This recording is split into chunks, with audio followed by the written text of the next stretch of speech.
It started quietly, like most things that change lives do, without any thunderclap or warning, only the soft echo of two souls reaching for each other across the empty air of an ordinary afternoon. You were not expecting it, neither was I, but somewhere in the stillness between a glance and a word, something happened that could not be undone.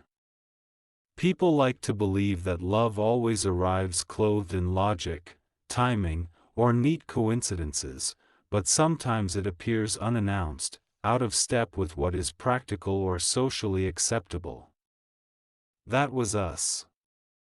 I did not look for you and you did not look for me, yet we met anyway, as if there were some invisible thread drawn by a hand greater than our own. From the first moment you spoke to me, there was a gentleness in your tone that I had not heard in a very long time. You asked questions as if they mattered, as if my answers were not just noise filling the air but pieces of a life you wanted to understand. And I, who had learned to guard myself with silence, found myself answering, not with rehearsed politeness but with honesty, surprising even myself. You never made me feel like I had to be anyone else. And perhaps that was the first miracle. We both knew the numbers. Age differences have a way of standing between people like locked gates. Others measure them, weigh them, raise their eyebrows. But you never looked at me with a measuring eye. You looked at me as if I was simply there, a person, not a statistic. And slowly, I began to see myself through your gaze, less a collection of years and more a soul still alive, still capable of growing, still worthy of love. You once told me that you prayed before you even spoke to me, that something about my presence made you ask God for clarity, for permission even, because you did not want to be led by feelings alone. When you told me that, I could not speak for a moment. I had been convinced for so long that no one would ever look at me and pray for me in the same breath. And yet here you were, doing exactly that. Perhaps that was the second miracle. There were days when I fought against it, when I tried to put up walls. I told myself that you deserved someone younger, someone who matched your world more neatly. I rehearsed speeches to end what was beginning, to leave before it could become too complicated. But each time, the words dissolved when I saw you.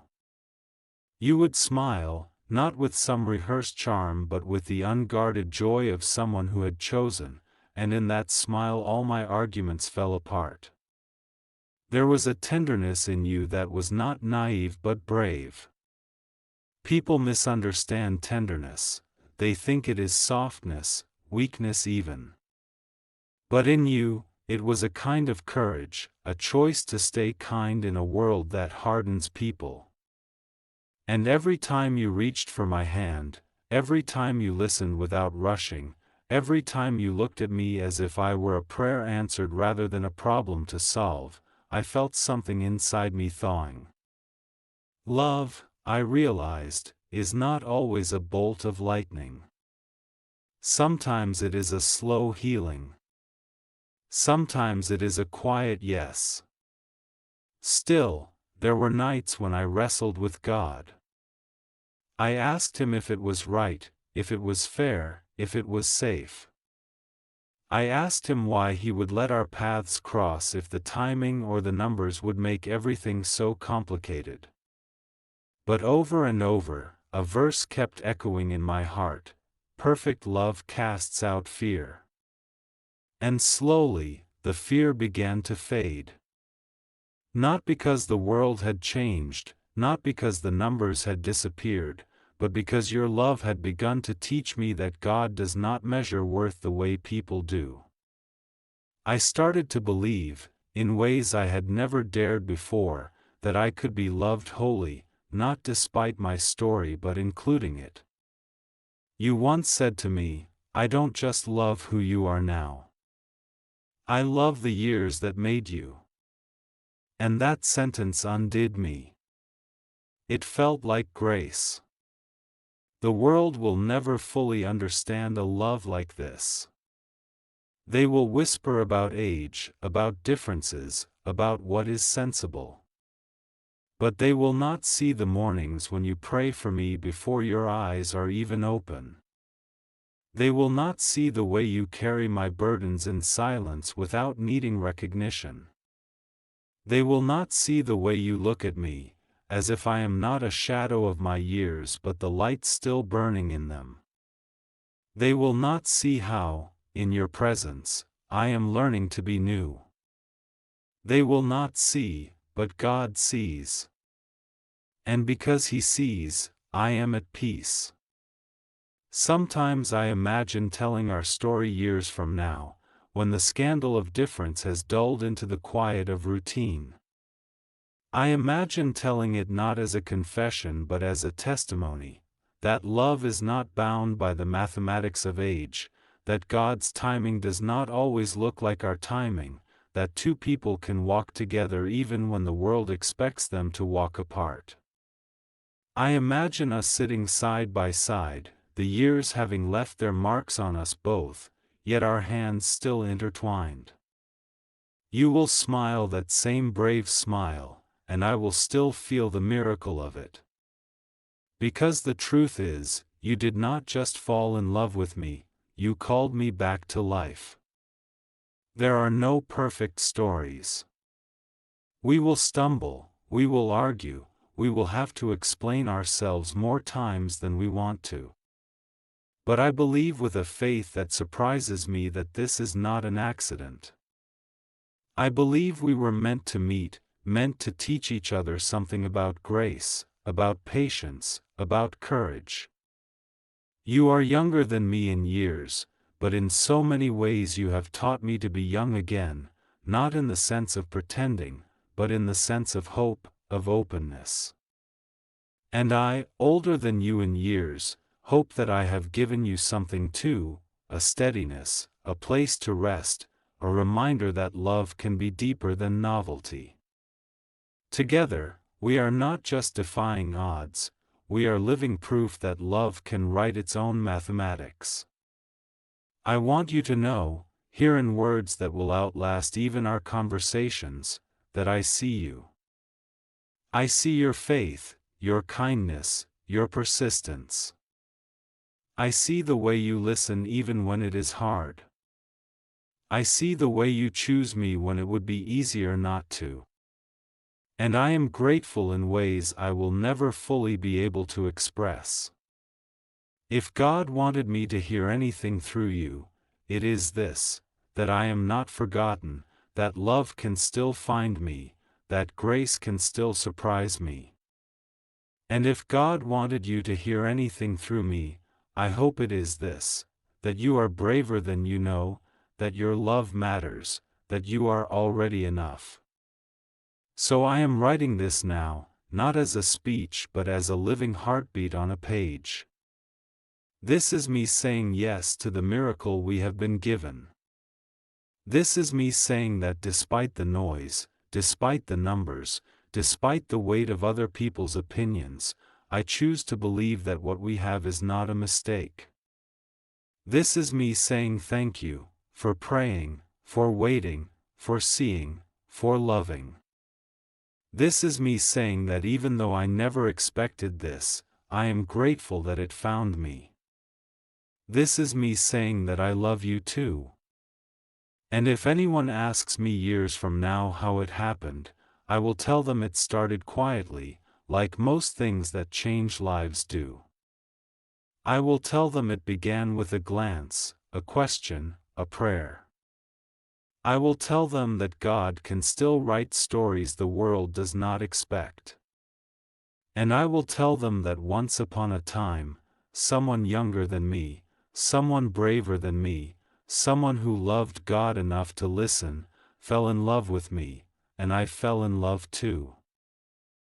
You always told me that moments matter more than milestones, but I never understood what you meant until I started remembering the little things about us. Not the first time you told me you loved me, not the first time we prayed together, but the small, quiet details that no one else would ever notice.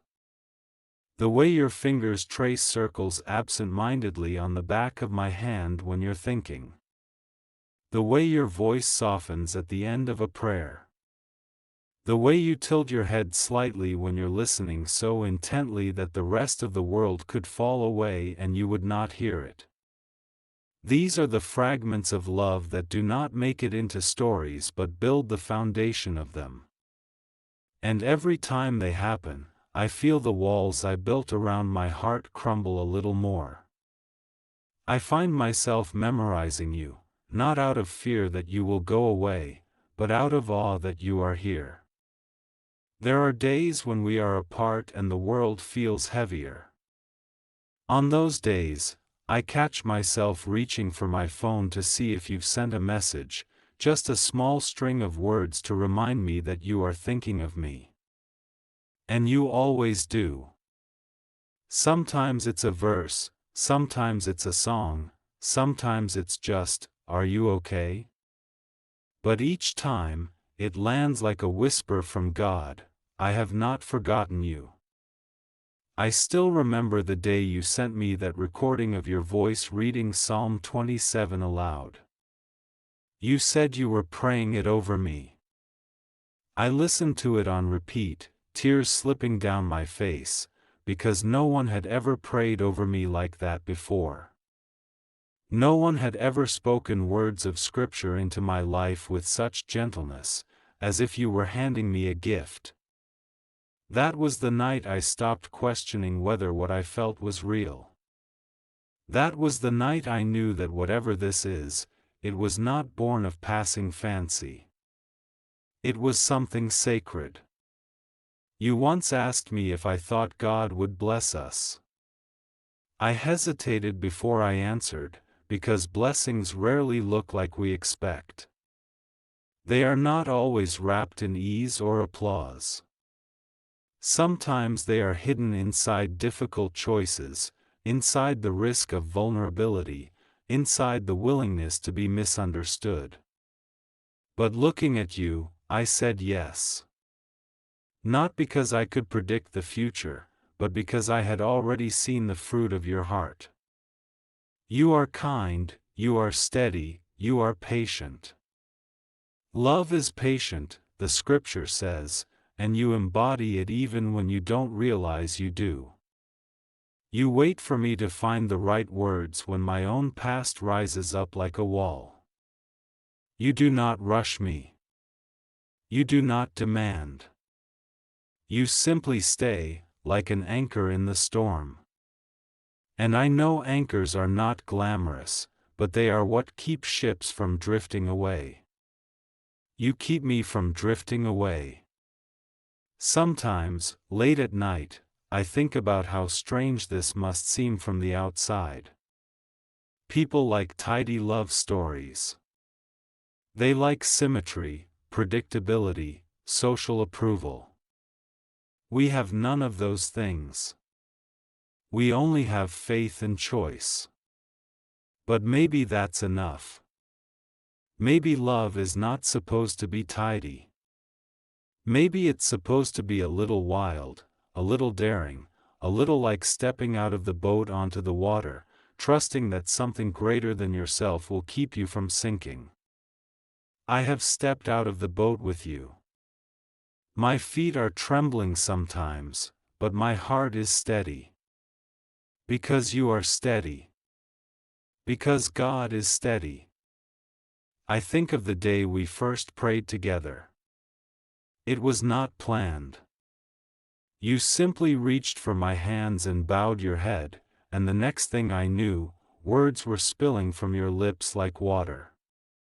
You did not pray for yourself, you prayed for me. You prayed for my fears, for my healing, for my peace. I had never heard my name spoken with such reverence before. That was the moment something shifted in me. Love stopped being an idea and became a presence in the room. It became a reality I could touch. And when I opened my eyes, you were looking at me, not with desire, not with expectation, but with something purer. It felt like sunlight breaking through clouds. And yet, even with all of this, there are days when I am afraid. Afraid of what people will say, afraid of what they will think. Afraid of failing you. Afraid of failing myself. On those days, I find myself whispering the same prayer over and over: God, make me worthy of this. Not because I believe I am unworthy of love, but because I want to hold what we have with open hands and clean intentions. I want to love you in a way that brings life, not weight. I want our story to be a testimony of grace, not a cautionary tale. And sometimes, when the fear gets too loud, I remember your voice reading Psalm 27. I remember the steadiness of your hands. I remember the way you always choose kindness. And slowly, my heart calms again. We are building something, you and I. It may not look like what others build, but it is ours. It is built out of prayer and patience, out of laughter and late-night talks, out of honesty and forgiveness. It is built out of small choices to keep showing up even when it would be easier to leave. And I think that is what makes it strong. Not perfection, but perseverance. Not spectacle, but faithfulness. You have shown me that love is not just a feeling but a practice. And every day we practice it, even when it's hard, it grows deeper roots. I don't know where this path will lead us. I don't know what the years will bring.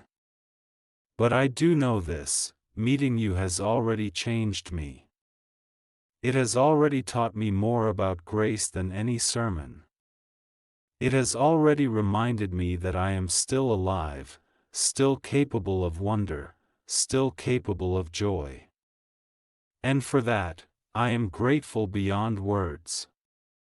If God sent you into my life to teach me this, then I will spend the rest of my life thanking Him. And if He sent me into your life to teach you something, I hope it is this: that you are a gift. That your love matters. That your prayers are heard. That your courage is seen. That your kindness is holy. You fell in love with me even with the age difference, and that alone is a miracle. But the greater miracle is not that you love me, it is that you love God enough to listen. It is that you love God enough to pray first. It is that you love God enough to wait. That is the kind of love that lasts. That is the kind of love that builds. That is the kind of love that changes lives.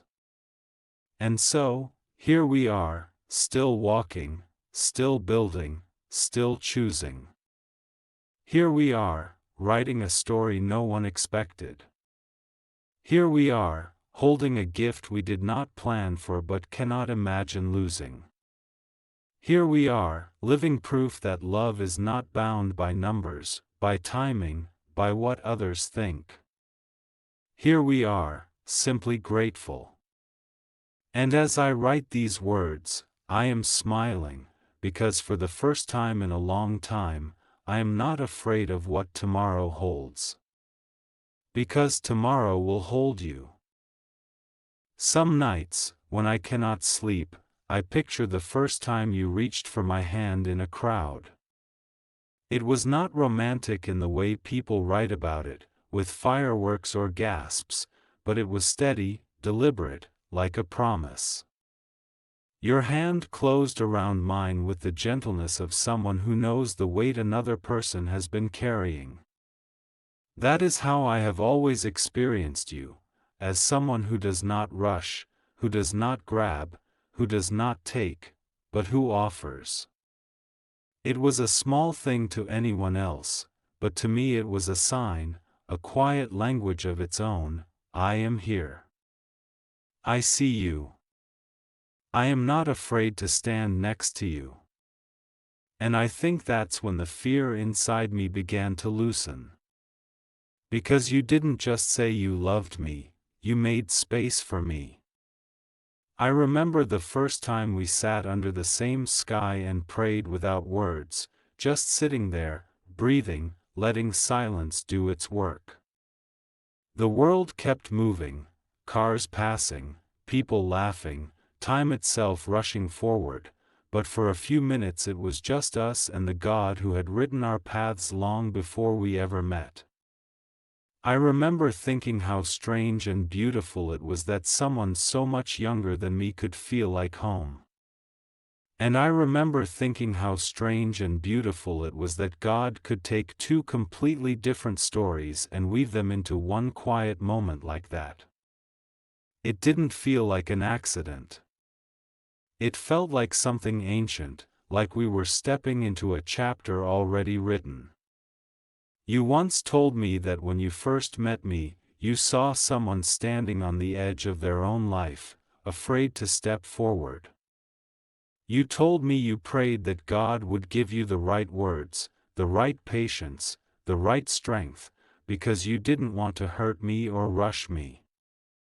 When you said that, I almost cried, because nobody had ever approached me with that kind of care before. People usually reach for what they want without thinking about the cost to the other. But you reached for God first. You reached for prayer first. And then, slowly, you reached for me. That is why, even now, when doubts try to creep in, I remember your prayers. They are like a map leading me back to trust.